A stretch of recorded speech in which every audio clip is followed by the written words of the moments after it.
দেখছেন টিভি9 বাংলা। আমি আত্রি আপনাদের সঙ্গে ৮টায় রিপোর্টার স্পেশাল শুরু করছি। আর প্রথমে বীরভূমের খবর। রাজ্যে ফের এক তৃণমূল নেতা খুন হয়েছেন।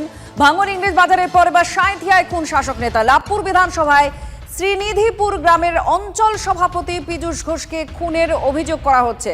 হিমাদ্রি আমাদের প্রতিনিধি আরো জানাচ্ছেন কি খবর পাওয়া যাচ্ছে, পুলিশের তরফ থেকে কি বলা হয়েছে, তৃণমূলই বা কি বলছে। UEN Jaipur is a perfect target for prospective students aspiring for good jobs, good education with future-ready skills.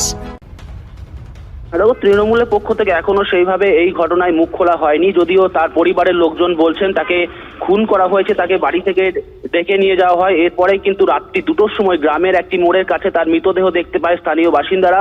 খবর দেওয়া হয় পুলিশকে। ঘটনাস্থলে পুলিশ যায় এবং সেই মৃতদেহটি সেখান থেকে ইতিমধ্যেই উদ্ধার করে ময়নাতদন্তের জন্য বোলপুর মহকুমা হাসপাতালে পাঠানো হয়েছে। কিন্তু তৃণমূলের এই যে খুন, অঞ্চল সভাপতিকে পাশাপাশি তিনি কৃষি কর্মাধ্যক্ষ ছিলেন সাঁইথিয়ার।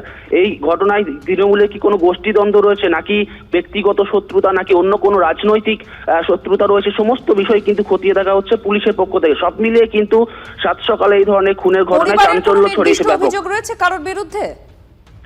তো পরিবারের লোকজন এখনো পর্যন্ত নির্দিষ্টভাবে কারোর বিরুদ্ধে অভিযোগ না করলেও পরিবারের লোকের পক্ষ থেকে বলা হচ্ছে তাকে খুন করা হয়েছে, তাকে রাতের বেলায় বাড়ি থেকে ডেকে নিয়ে গিয়ে তাকে খুন করা হয়েছে, এমনটা কিন্তু